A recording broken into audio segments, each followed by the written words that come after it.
We've got some amazing questions coming in for you, Angela, but I just want to talk first about what's going on with Meghan Markle, because you've heard that she has finished filming for her America Riviera Orchard platform, but that she's upset that she's been rejected by the A-list. Is that right?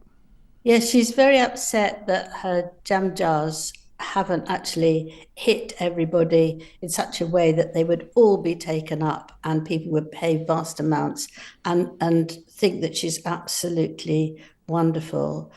She's devastated that they haven't responded in the way she thought they would.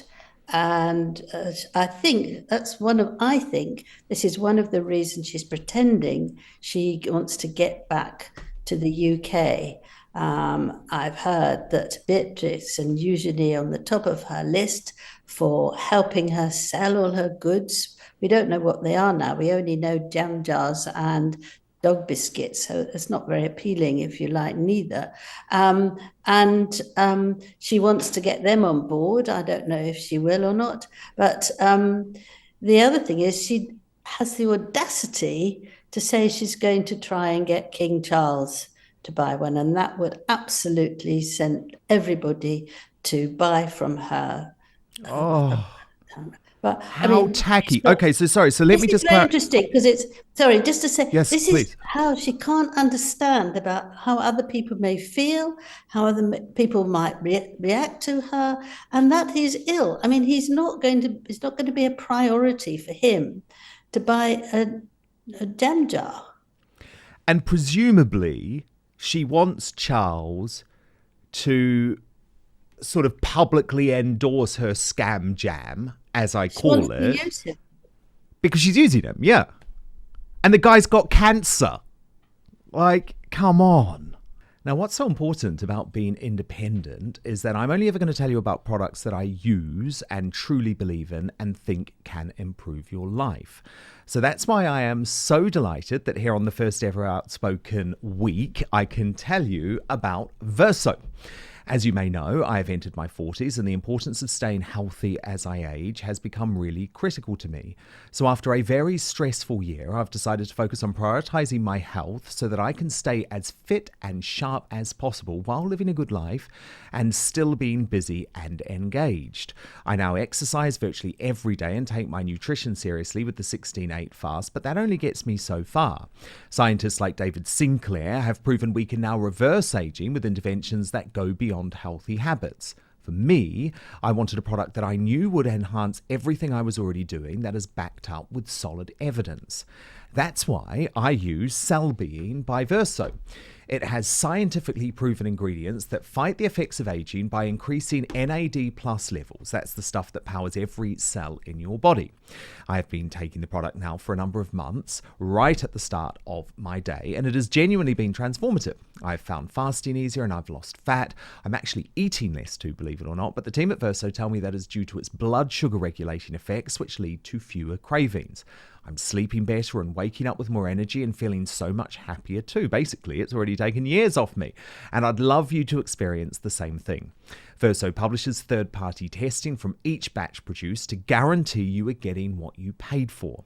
And I'm very excited that to mark the first week of Outspoken, today Verso is giving you an amazing offer. If you head now to buy.ver.so/outspoken, you will save 15% on your first order. All you need to do is use the coupon code OUTSPOKEN. So I'm going to put the link in our YouTube and Rumble description. But to repeat, that's buy.ver.so/outspoken and use the coupon code OUTSPOKEN. Beatrice and Eugenie, I worry they might be a little bit sucked in because, I don't know, I think sometimes they're a bit naive, if I'm honest, Angela. You're not naive. No, I'm definitely You're not. not. I don't know. But I've known you for a while and you're not naive. You're very sharp and No, see through I know. people. But look, Yeah, I worry about the fact that she is trying to commercialize members of the royal family. It's wrong. Yeah, she won't, though. I mean, Beatrice has moved in very close to help out with Prince William and Mm, King Charles. I mean, she loves King Charles. She's hugging him. She was there to help William when there was a outdoor party. I don't think she will. She's very, very stable, I think, and usually will think about it. And although she is still friendly with Harry and Meghan, I don't think she'd do anything that she felt would upset the royal family. I think they're solid enough girls to know how you behave. And you cannot use the king of the country and the Commonwealth to try and sell jam for you. I You know. do. But the terrible thing is, Angela, and let's be honest, we know how Meghan Markle operates. Charles will be really nervous because Meghan is constantly crying racism and he's constantly trying to please her because he doesn't want her to keep accusing the royal family of racism. And actually, because he's a good guy and he was really kind to Meghan, he offered to walk her down the aisle, for goodness sake. So I think it's really terrible that she's putting that sort of emotional pressure on him to endorse a product while he is literally undergoing chemo. It's so wrong.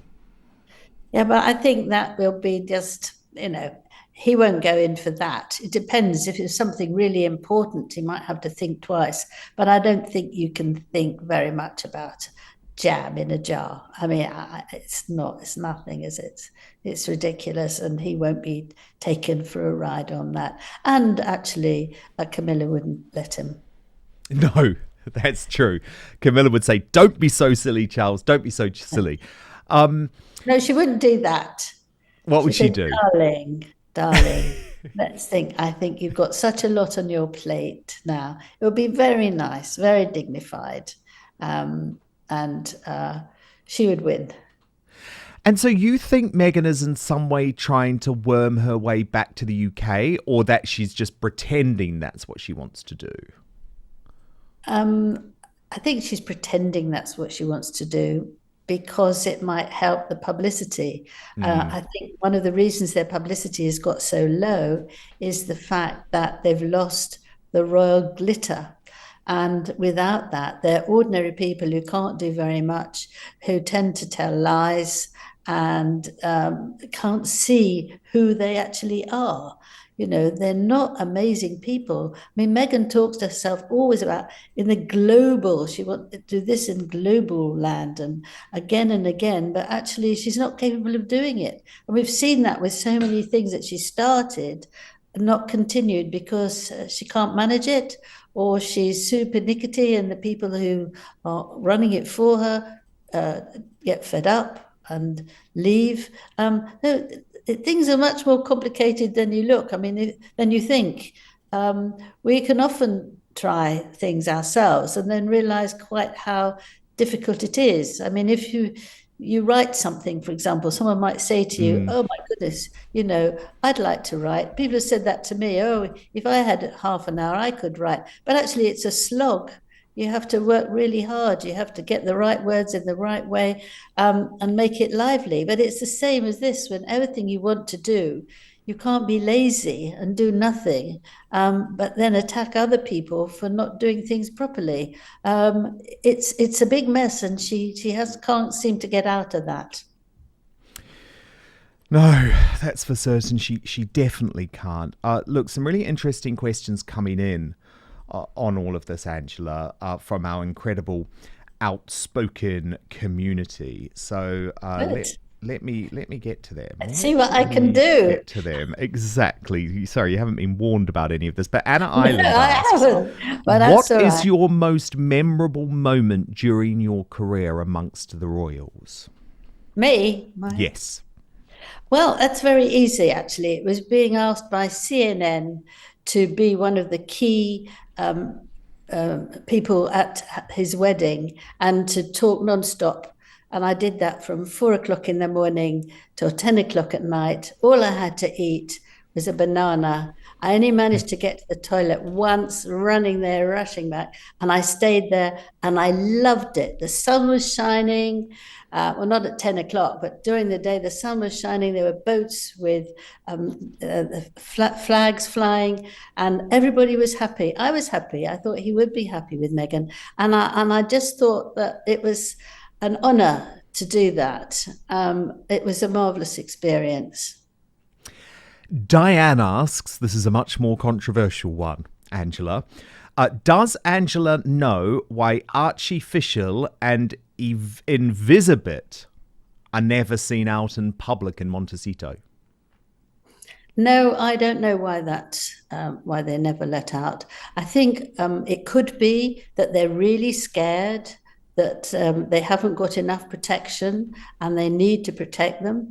I think that she was very determined from the start that she didn't want any journalists to see what they're like, and then perhaps somebody would steal them away. I think it's along those lines. I'm sure they're not damaged in any way, but I think their lives are very difficult, and I feel very, very sorry for them that they're not seeing their father's family, because grandparents play a very large part in children's lives. And the royal family would be extremely nice to them. They love children, but they're not allowed to see them. And they also miss their cousins. And those three cousins would have been delighted to see two younger ones and look after them and play games and make sure they're safe and have fun. And I think that I feel very sorry for them, because if they've got their title, and they should need it at some point, they won't know what it's about. And I think it's very awkward for them in school, because pupils can be quite unpleasant. And they can, if Meghan insists that they have to use their princess and prince, which she's doing, I believe, then people will mock them and say silly things. That's what small children do. And I think that's a shame. So they might not want to be within the royal family or see the royal family, but they don't have a chance because they don't know what it is. Yeah, indeed. And not to mention, by the way, the wonderful Markle family, who are very different to the royal family, but I've got to know them well over the past few years, and they're a good, honest, all-American family. Just up the road, you've got Thomas Markle Sr., who's recovering from his stroke, and Thomas Markle Jr. in Rosarito, Mexico, or just down the road, actually, from Montecito to Rosarito. Only literally a couple of hours in the car, and they could be there with their loving grandfather. And then you've got the brilliant Samantha Markle, who's going to be here on Friday, and she would be a brilliant auntie. So it's absolutely, I agree with everything you say. But remember, there's the Markle family in America as well, who also have nothing to do with Lilibet or Archie. The mistake was on their wedding day, when they invited people who weren't really part of their friendship or their relationships or family. And you could see that she's not interested in the family. What she wants is people who are going to make her known very well, who help her get rich. And I think that that's, in a funny way, a sidekick of that is that why she's keeping the children safe and not seen. But people are going to ask these questions. We know what they've been asked about these children. And I won't actually say what it is, but everyone can guess. But, at one point, they're going to have to say something about them, because you can't keep children in a house for year after year after year. Yeah, it's weird. The whole thing is weird.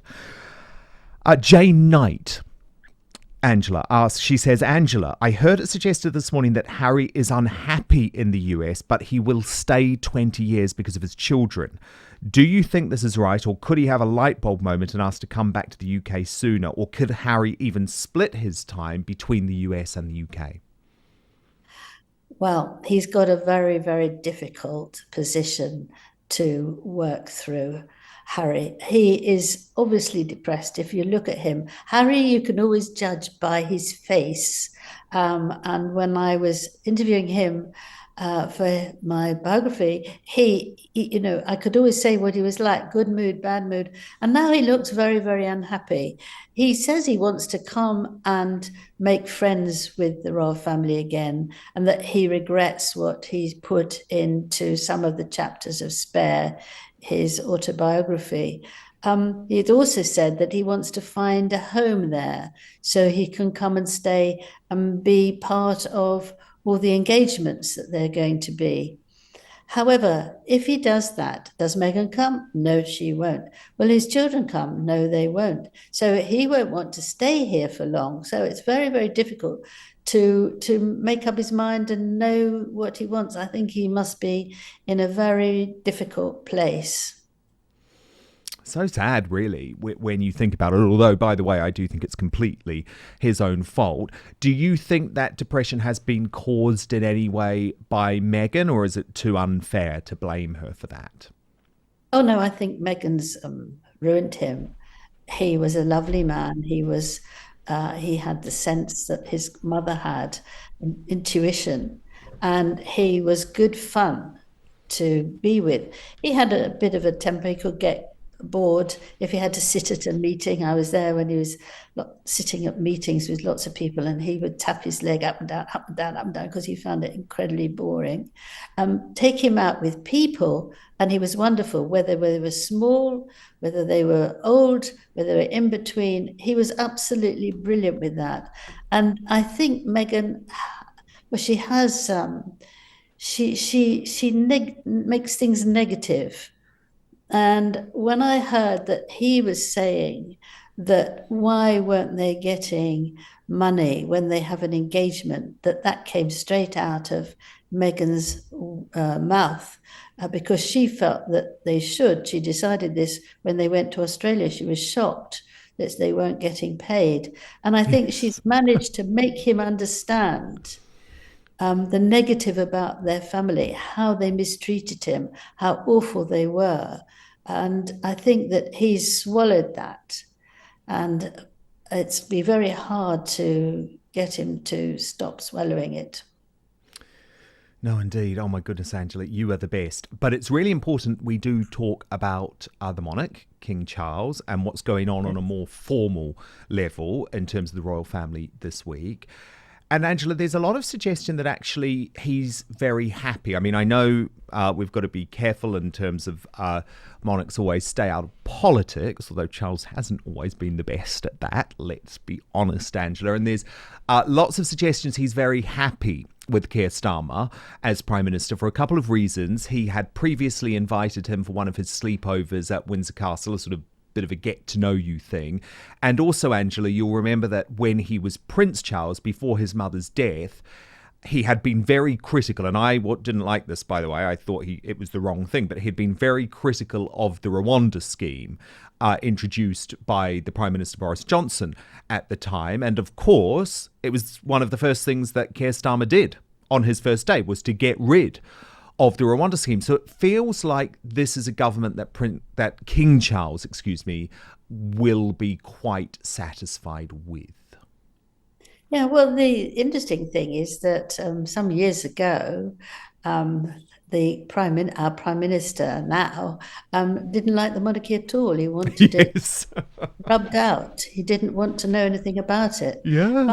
But King Charles has a charm that can really warm anybody's heart, I think. He was very kind when he went to see the king after he was just given this wonderful job of running our country. He offered him some brandy, which he didn't have, or was it whiskey? I can't remember. Whiskey. And he said no.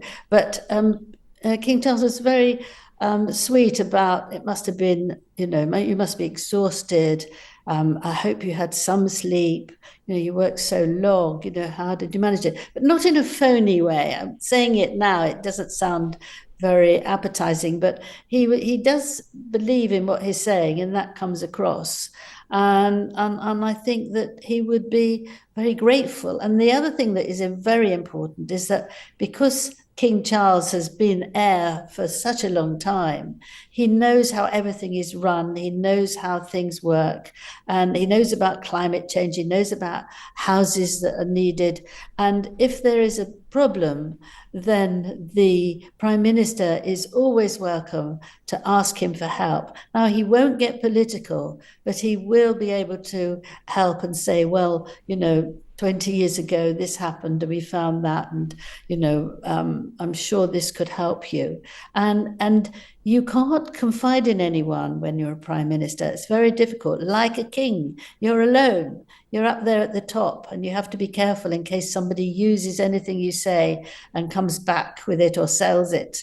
But he can trust the king and the king will trust him.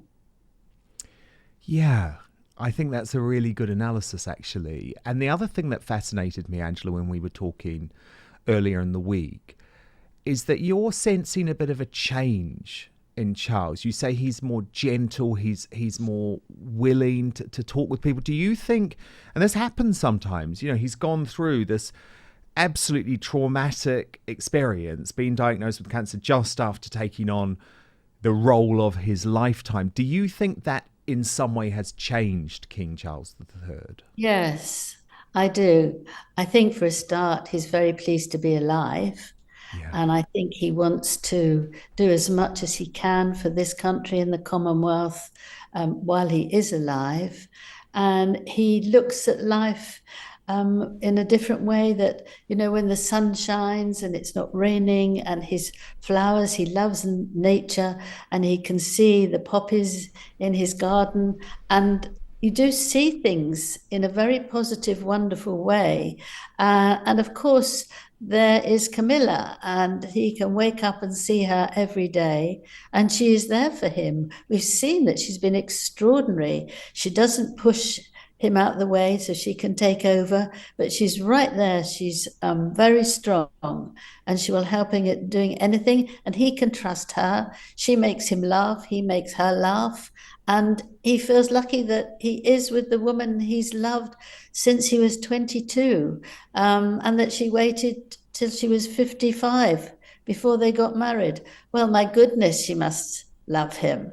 And they just get on very, very well. He has someone to talk to. He's following a lot of what his mother did, but he hasn't got to be told exactly what to do, although he's doing masses of that. And he's very grateful. So he also is very pleased that now he's got the okay to meet people, which is what he's done for decades and what he loves to do. And I laughed when I saw him with the people who are playing cricket. And one of them gave him the idea of how to do a proper handshake. And it was all very complicated, and he was roaring with laughter and let them do it. And I mean, that could not necessarily be a king. It could be anybody, but he was just himself. And it was very funny to see. Oh, Angela, you put it so beautifully always. You paint the picture with your words. And that is why I am so grateful to have you every week here on Outspoken, our royal mastermind. And if you want lots more royal gossip, royal interviews, royal exclusives, you know that Dan Wootton Outspoken is the place to be, because we bring you the stories that the royal rota won't cover. Angela Levin is with me every week, plus I'm joined by some of our other favourites like Lady Colin Campbell and Samantha Markle. So if you want access to Angela and I, if you want to ask us the questions, communicate live, please sign up to our after show, www.outspoken.live. If you sign up there, you'll be able to chat to us live on the show.